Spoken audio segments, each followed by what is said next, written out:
reference. So this is supposed to be a tutorial on negative absolute temperature states. And the reason why I proposed this tutorial is essentially related to some recent results involving ergodicity breaking that are related to this negative temperature state. So the purpose of this tutorial is to provide a sort of general introduction, especially for students, to these negative temperature regimes.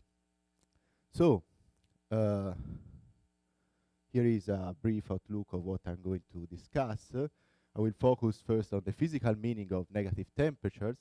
Then I will provide some examples, especially spin systems and systems of couple oscillators, a peculiar system of couple oscillators. And then I will I will make few remarks on negative temperature thermodynamics, and I will finish with some comments on the problem of production of negative temperature states. So, if it is the first time that you hear about negative temperature, you may be quite worried, because since our first course in thermodynamics, we learned that typically for a thermodynamical system, you can find a ground state with a 0 temperature, and you can go below this state. So this is the first question. The other question is that we typically associate temperature to kinetic energy. So how is it possible that a positive definite quantity provides a negative value? So I will answer this second question in a while. Let me first clarify the first point. So actually, despite their names, negative temperature are referred to very, very hot regimes, hotter than usual. So here is a sketch. Here you have a positive temperature world where you can be cold or hot. Here you will have the 0 temperature point. But if you have negative temperature, this means that you are able to cross an infinite temperature point and to access these negative temperature states. So let me first make some historical remark. So in the history of thermodynamics, the concept of negative temperature is quite recent. It was introduced for the first time by Lars und Sager in 1949, and then a few years later by Norman Ramsey. So at that time, Sager was studying some problems in turbulent hydrodynamics, and he realized that if you consider a system with vortices, basically you can provide a sort of mesoscopic description in terms of an effective Hamiltonian, and the structure of this Hamiltonian actually allows to define negative temperature, and this negative temperature in this context provides a statistical description of the behavior of this system. Norman Ramsey in this paper provided a quite general discussion of negative temperature thermodynamics with specific reference to spin systems. So in the following, I will focus on this second approach. I will just mention that there have been recently some new findings in this statistical hydrodynamics approach by Devin, who is attending this conference. So I will leave to him a discussion of this system. Okay. Okay. So let us start from this point. So what is the physical meaning of a negative temperature? So the physical meaning comes from the very definition of microcanonical temperature. So suppose you know your entropy, or the total entropy of your system, which is a function of the total energies plus any other macroscopic observable. So this is the definition of temperature, and so you realize that this temperature is negative when your entropy is a decreasing function of your total energy. So this means that if you increase the energy of the system, this gets ordered. It's quite an uncommon behavior, because usually we are we find this behavior for an entropy of a system. This is usually a convex function, and it is a monotonic increasing function. But it can happen that in some cases this entropy is a monotonic decreasing function.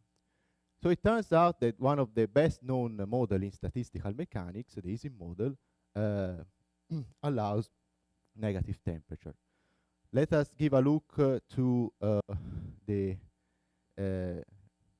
physical states that correspond to negative temperature. So suppose we are on a line and we take a ferromagnetic interaction.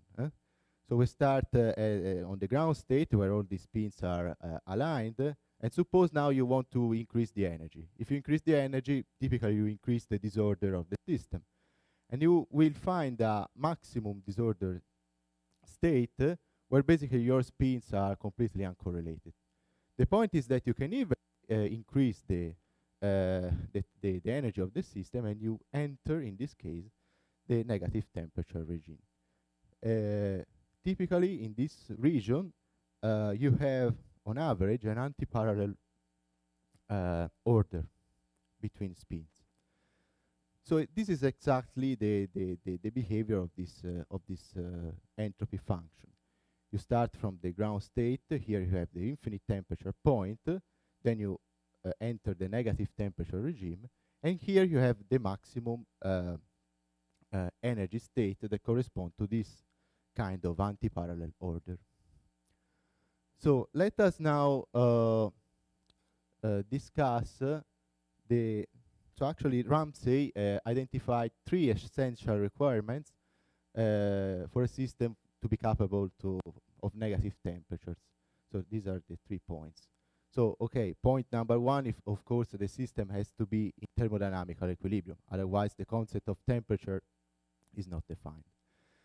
The interesting point, maybe the second, is there must be an upper possible energies of the allowed states of the system. So your energy spectrum must be bounded both from below and from above.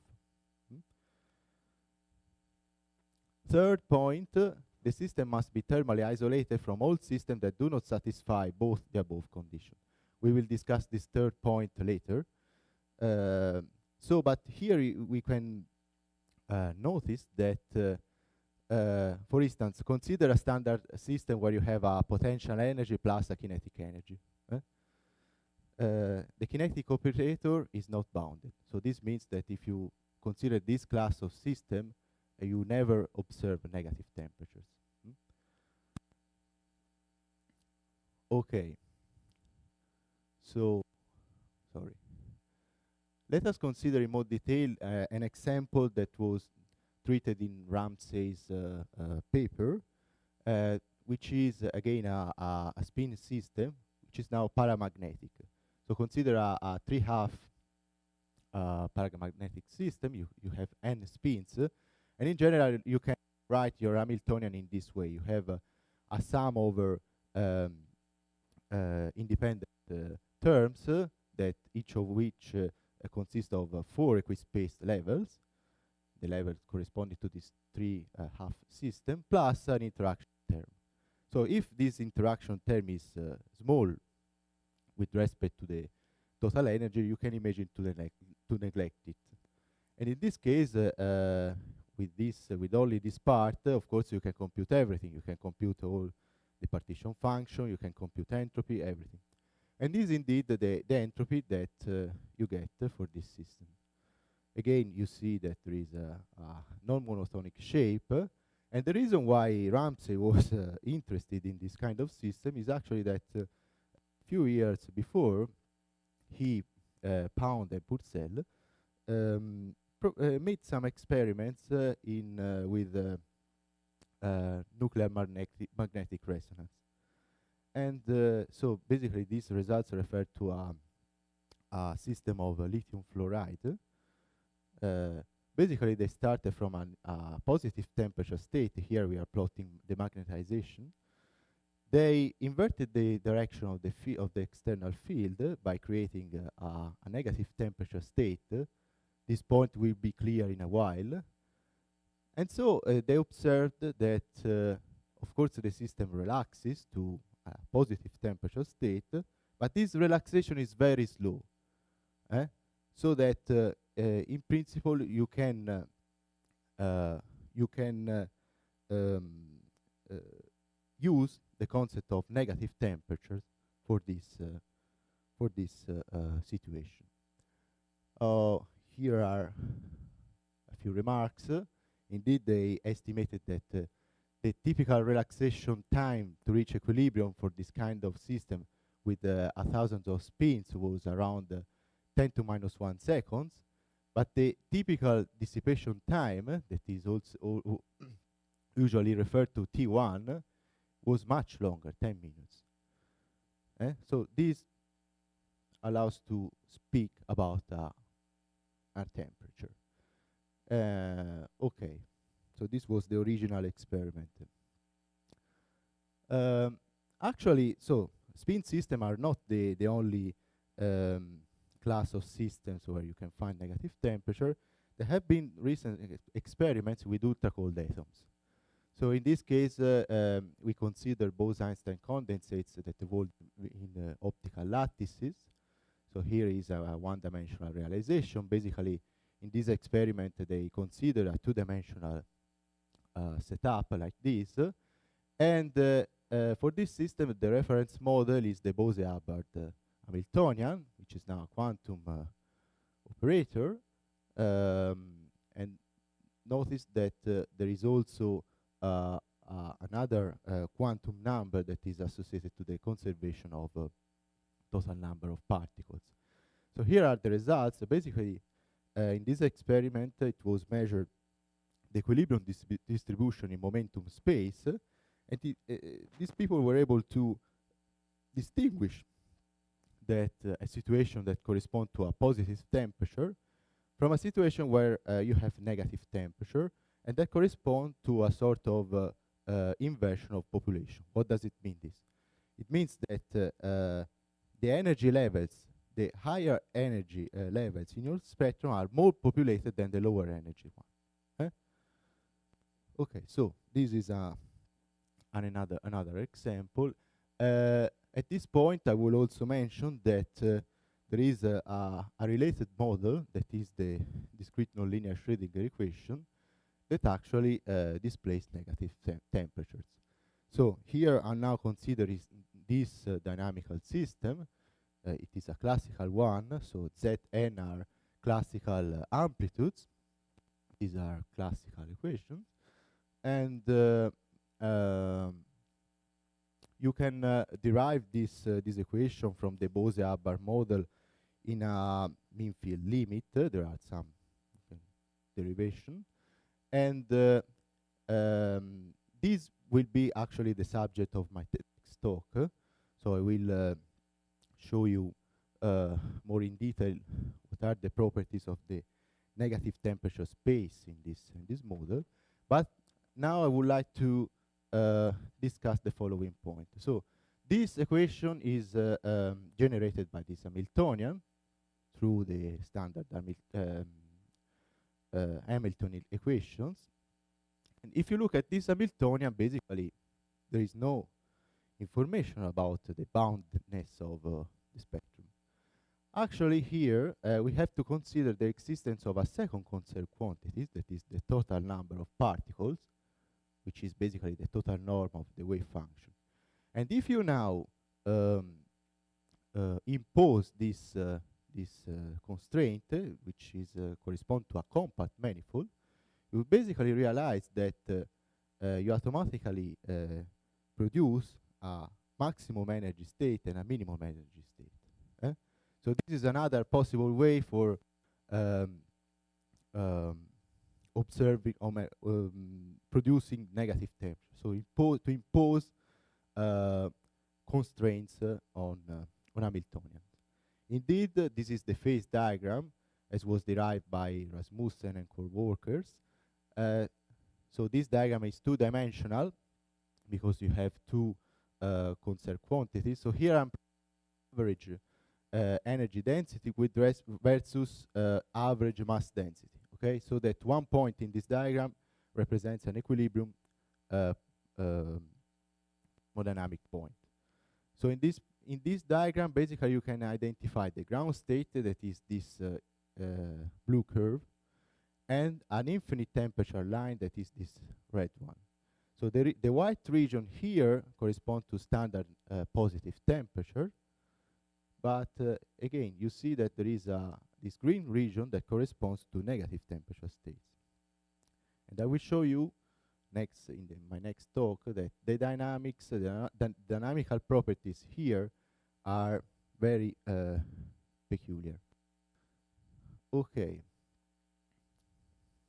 So now I would like to briefly discuss some properties of dynamics at negative temperature. So I would like to ask this question. So suppose you have a system, call it S1, and which is at negative temperature. Okay, you prepared it at negative temperature, and then at a certain time you decide to put it in contact with a system S2 that emits only positive temperatures. For instance, a standard system with a kinetic energy. So this is the setup.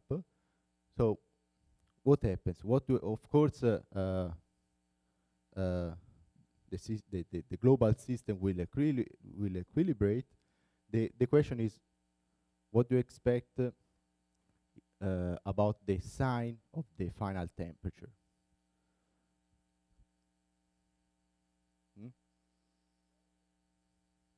Sorry? Correct. Indeed, the point is that the global system has, again, an unbounded spectrum, so you cannot, there is no room for negative temperature. So, and this is important because it does not depend on the size of this system. You can take this the size of S2 as small as you want, and the sign of the final temperature will not change. Of course, the value of the final temperature will depend on these details, but the sign no. And this explain us that the negative temperature states somehow are very fragile. So you have to be able to isolate a negative temperature state, because any kind of interaction with a system that does not allow for positive temperature will eventually produce a positive temperature. And this is related to the, let me come back to the third point here. This should clarify this statement by Ramsey. So you have to be able to isolate this system. Of course, in reality, in physics, this is only an approximation. So you have to be sure that the typical relaxation times are sufficiently long. Okay? Yes. These are necessary but not sufficient. You can have a spin system with positive temperature as usual. Okay? Yeah. The standard easy model we study it in the positive temperature region, and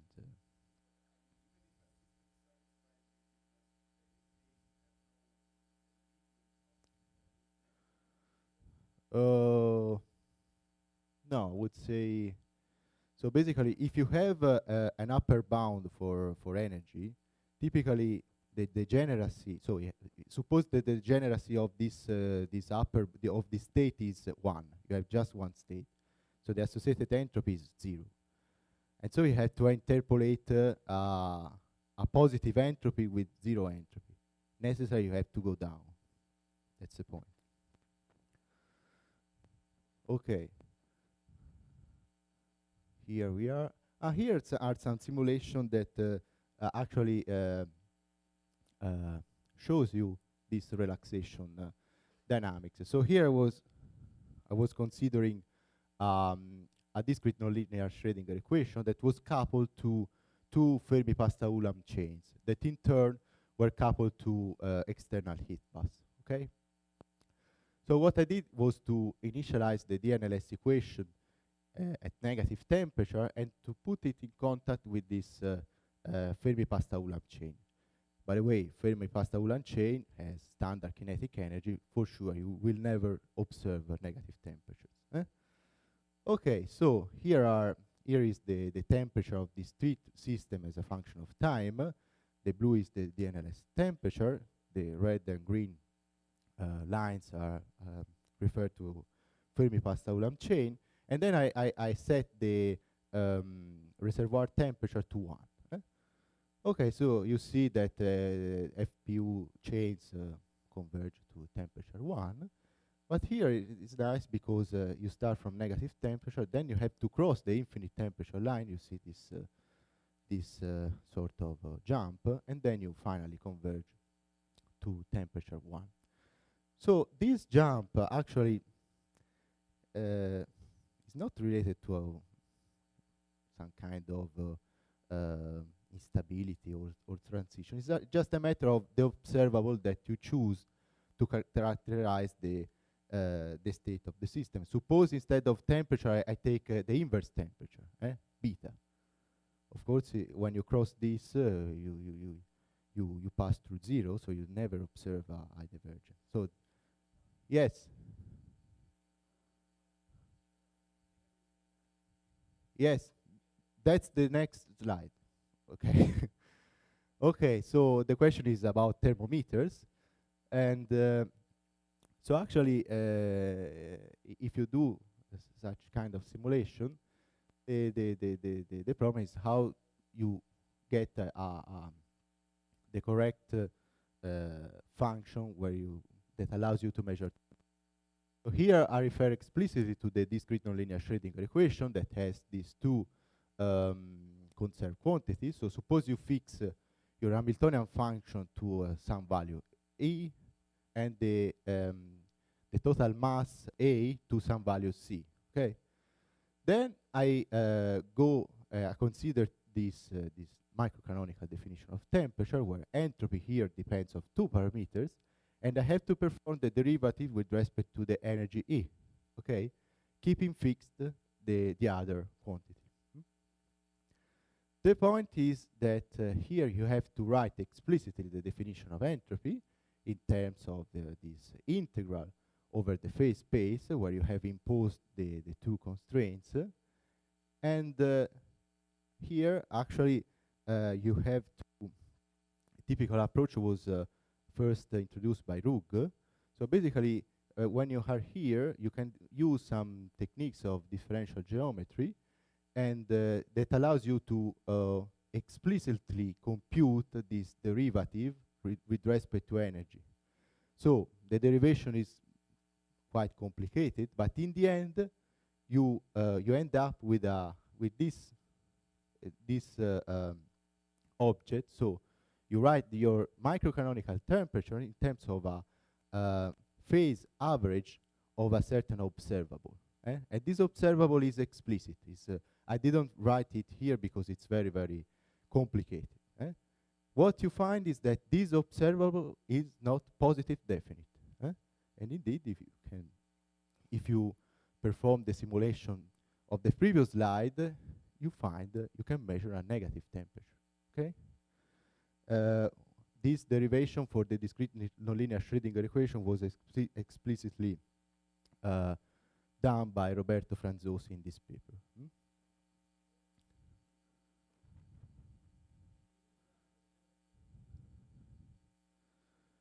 Yeah, yes, of course.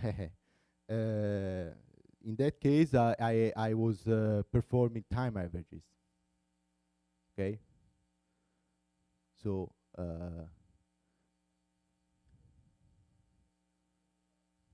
yeah.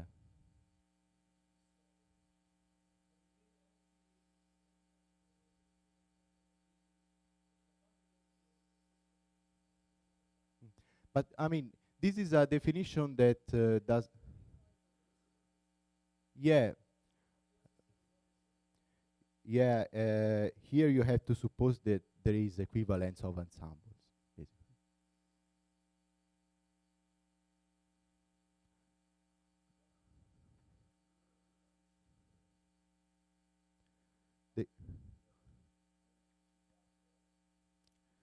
equipartition theorem. So here is microcanonical. So what do you mean by equipartition theorem in detail? The problem is that you you don't have a kinetic energy. So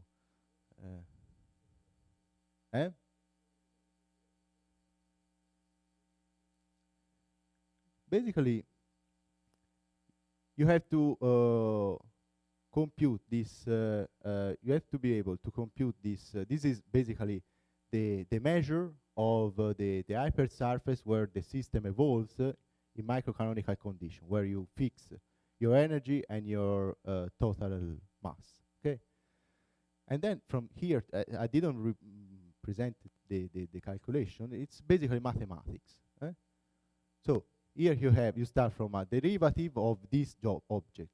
What you have to do is to write it in terms of an average, meaning an integral over again this hypersurface of something. So you have just be able to pass this derivative from here to inside the integral. This is the mathematical goal. Okay. And then you end up with this observable. Okay.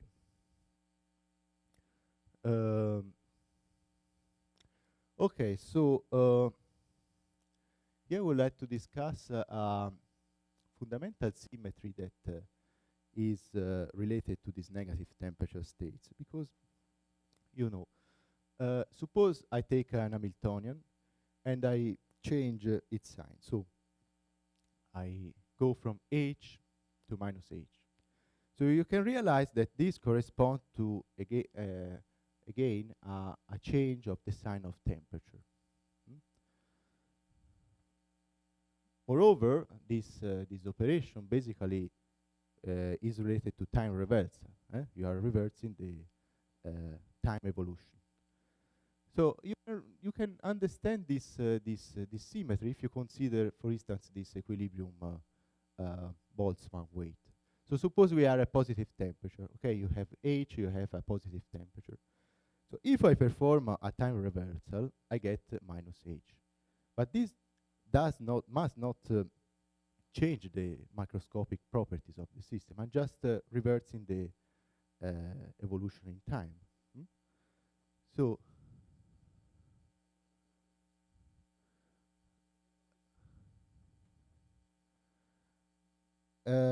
I think you, unfortunately, again, if I consider the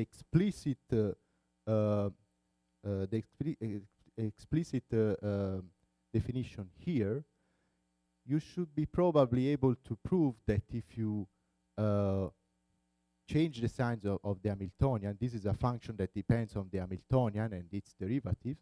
So if you change the sign of the Hamiltonian, basically you get a minus signs here. So again, this is not clear here, but I'm quite sure that you should be able to find it from here, from the microcanonical description. Okay. So this explains you that basically you have to. So if you change the sign of the Hamiltonian, basically this corresponds to an inversion of temperature. And indeed, this was what was done in the experiment that I presented you. Let us start from the paramagnetic system. What these people do was to start from a positive temperature state. Here I'm plotting energy. You have just energy. Energy is bounded. You start here on this red disk. You have an external field. Then you suddenly reverse the direction of magnetic field. Of course, you do not change the state of your system, but you change your observable. For the new observable, basically your state is now positive temperature. Again, for the cold atom system, it was a similar idea, because now the situation is more complicated, because again we have two parameters. You have energy and total number of particles, but what they did was to start from a positive temperature state here and to reverts the sign of the Hamiltonian. So by flipping this graph with respect to the horizontal direction. And this was, they were able to do it by means essentially of a Feshbach resonance. So you see that the point is the same, but now these points live in the negative temperature regime. Why I said that this is also important? Because if you do this, of course, this is an efficient method for producing negative temperatures. But in some sense, the physics of the system is the same. You are just reversing trajectories. What I will show you in my next talk is that there are fundamental dynamical differences between this positive temperature region of the Dirichlet equation and negative temperature region. This is independent on how you decide to call it, whether you decide to take this representation of this one. Okay? So this was just to clarify that when you deal with negative temperature, you have always to bear in mind this symmetry. In some sense, a negative temperature are not fancy by itself, because they are negative, but because of the physics that is behind them. Okay, and then this is a present for you, because okay, let me come back. This basically you may ask, so okay, but suppose I want to not to change my observer. I don't want to change the sign of my Hamiltonian. How can I explore the negative temperatures regime, the negative temperature region of a certain system? A possible way is to use a sort of thermostat that drives your system to the negative temperature state. So basically, I do not move this diagram, I just move this point. And here is a possible strategy. The strategy is very simple and is based on a Monte Carlo metropolis algorithm. So let me remind you the structure of this algorithm. Suppose you want to perform only local moves in your system, and you choose a random site, you perform a random perturbation of your state at this site, and you evaluate the difference in energy. So delta E is energy before the move minus energy, no, sorry, it is energy after the move minus energy before the move. So if this delta E is less than 0, you accept the move. Otherwise, you accept the move with a probability that is exponential minus beta delta E. This is the standard metropolis algorithm. If you have a system with negative temperatures, basically what you need to do is just to modify this third statement. So you do exactly the same thing. Choose a random site. You perform a perturbation of your system. If the energy difference is positive, you accept the move. Otherwise, you accept the move with this probability. Please notice that now, if delta E is less than 0, you have this is less than 0, this is less than 0. The argument of this exponential is less than 0, so you have a well-defined probability, and this works. So, for instance, if you have a spin system, but also a generic system, you can use this strategy to explore the negative temperature regime. So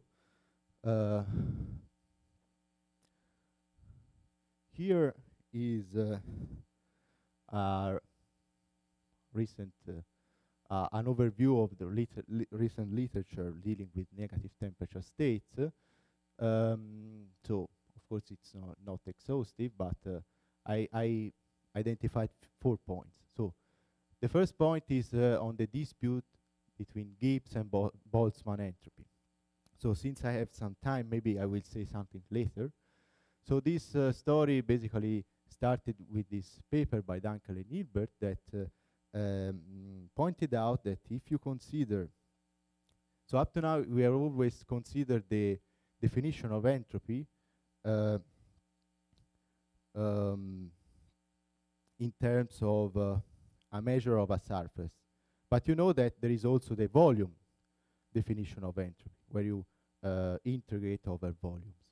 So they pointed out that with this definition of entropy, things are completely different. And this opened, so there was a sort of explosion of papers dealing with negative temperature, very controversial.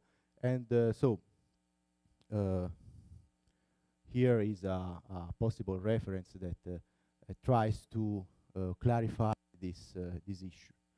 Then I already mentioned the problems of vortices in hydrodynamic flows, and here I mentioned this recent paper by Pachter and Levin, where they found new results on this topic.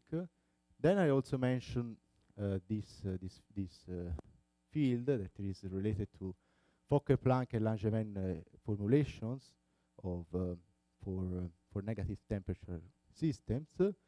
This is by the group in Rome. And then there is the story related to ergodicity breaking in the discrete nonlinear Schrödinger equation, where Sergei Flach and collaborators have contributed, and where I will tell you something also in my next talk. So, since there is some time, let me say something on the first point. So the origin of this dispute was the following. So suppose we have a system where you fix your Hamiltonian to a certain value of E. Basically, you have two different definitions of entropy. You have basically this one that was essentially what I was writing previously. You have an integral over the phase space of what? You have to impose this constraint. You have a Dirac function of h of x minus e, and that's it. Okay? So here I'm measuring basically the surface corresponding to this energy. And this we call Boltzmann entropy. Then you have also the so-called Gibbs entropy, that is basically a similar integral, but with a theta function, where you have to sum over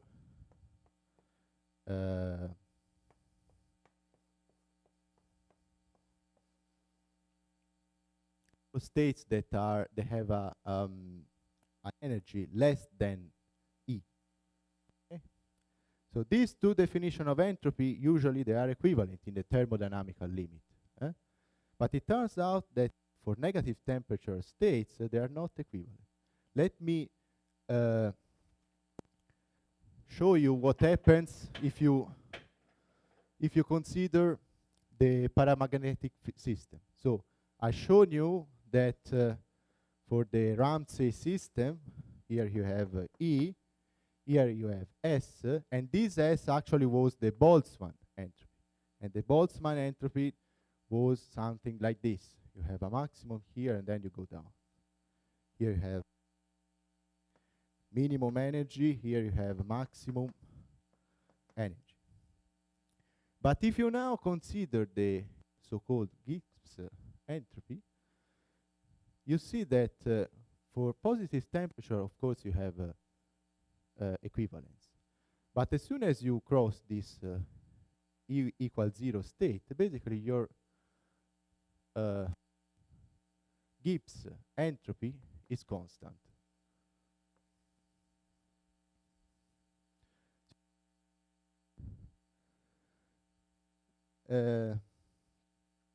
So this means that if you take the Gibbs entropy, basically all this region is characterized by infinite temperature state. And indeed, you can prove that with the Gibbs entropy, you can never have negative temperature states.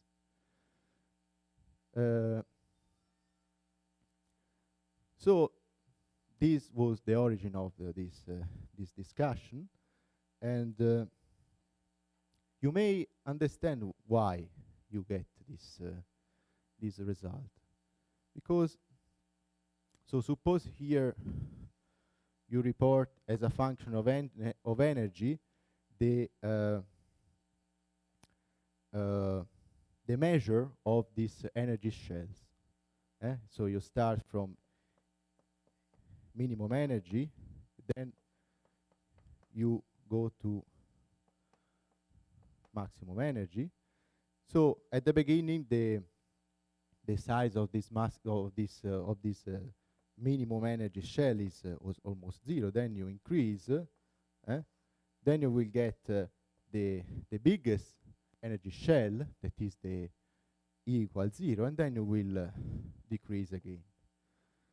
So it's clear that if you take the Gibbs entropy and you are here, basically you are giving much importance to this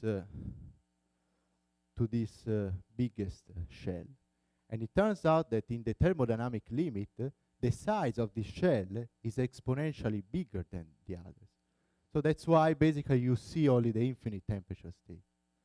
Okay? But this seems a problem related to this definition of entropy. Otherwise, so here everything is flat, so in some sense there is no prediction. Every temperature is infinite, so if you study the problem where you have a heat transfer between two systems with energy here and here, you cannot say anything, in my opinion.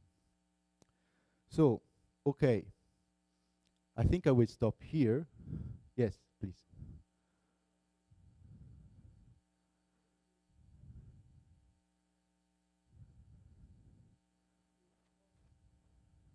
Yeah.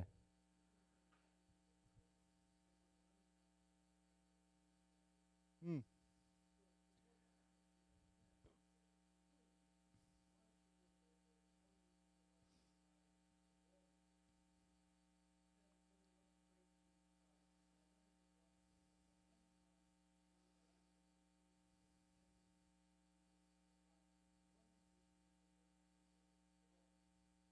Mm-hmm.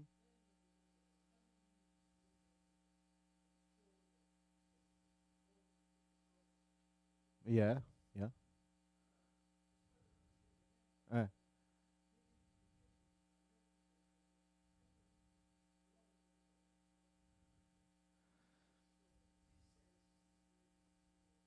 Yeah, yeah. I mean, I'm not saying that this problem is closed. So there are still many people discussing. So what I was showing here is just a